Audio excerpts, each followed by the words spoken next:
Kick-ass facts on one of my favorite topics and things to do, swearing. Pew, pew, pew!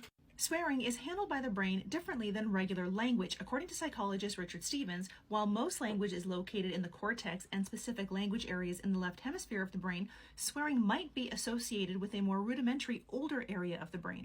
Some social scientists have developed two categories of swearing: annoyance swearing, negatively charged words providing emotion and stress relief, and social swearing, which are designed to meet our gentler needs of social bonding and as a means of emphasis or humor.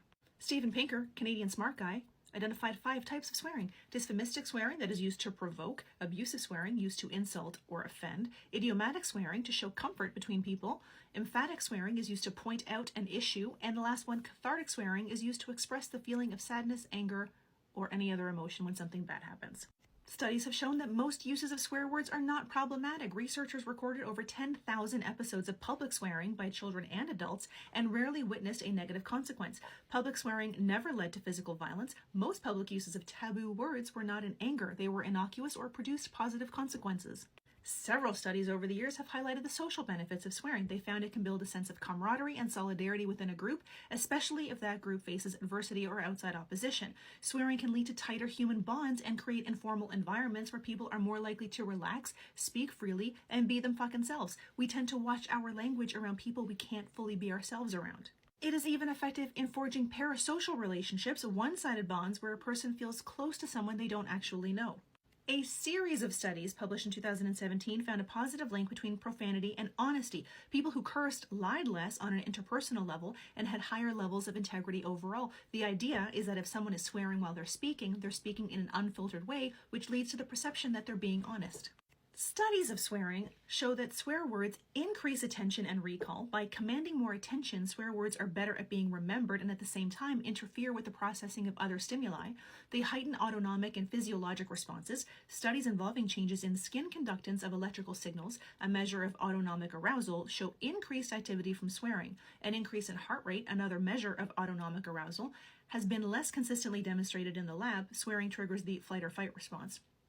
It produces pain relief. In experiments, swearing increased pain tolerance by increasing the threshold for reporting pain and lowering the perception of pain. More on that in a second. Heightened stamina and strength. The repeated use of swear words was shown to increase muscular performance and compared to neutral terms. More on this in a few seconds. A study found that people can hold their hand in freezing water longer if they repeated a swear word. People who repeated fuck found a 32% increase in pain threshold and a 33% increase in pain tolerance. They could tolerate the cold water for up to 18 seconds longer. New swear words, such as fouch or twist pipe, did not affect pain threshold or tolerance, neither did repeating neutral words. Although swearing's power has diminishing returns, people who swear the most in everyday life get the least pain-relieving benefit. Fuck. People on bikes who swore while pedaling against resistance had more power and strength than people who used neutral words, and research also found that people who cursed while squeezing a hand vise were able to squeeze harder and longer. If you are bi or multilingual, swearing has a bigger emotional impact when you do it in your first language. In a 2015 study, psychologists found links between how fluent a person is in the English language and how fluent they are in swearing. Participants were asked to list as many words that start with F, A, or S in 1 minute. Another minute was devoted to coming up with curse words that start with those 3 letters. The study found those who came up with the most F, A, and S words also produced the most swear words. The more curse words you can generate, the more regular words you're generating as well. So it's likely that you have a larger vocabulary. Swearing appears to be a feature of language that an articulate speaker can use to communicate with maximum effectiveness.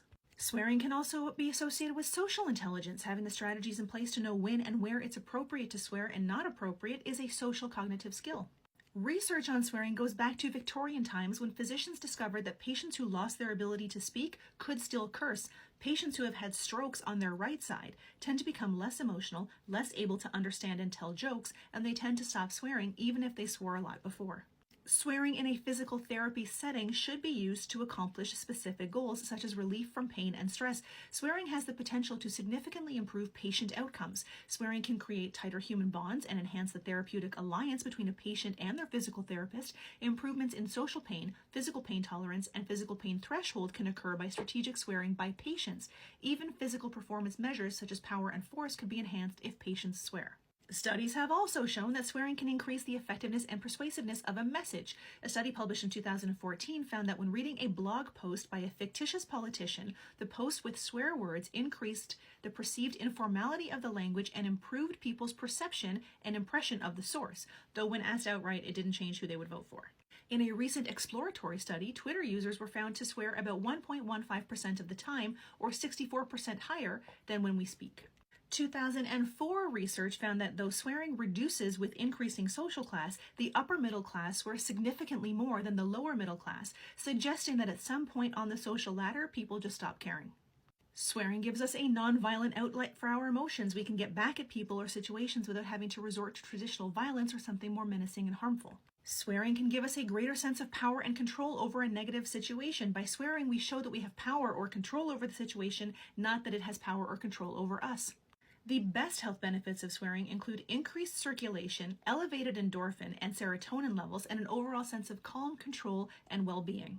Swearing can at times spark our inner creativity. Some individuals who naturally possess more of a creative flair find that they might come up with very creative words in the process of swearing, or they muster up the energy to complete a project that has been neglected for some time. Although not everyone is a fan of swearing, 2 researchers determined that swearing can make you seem dishonest and less intelligent than your peers. Even those who were not offended by foul language hold lower opinions of swearers than non-swearers, researchers found. Foul-mouthed individuals are also judged as less likable and more aggressive. Okay.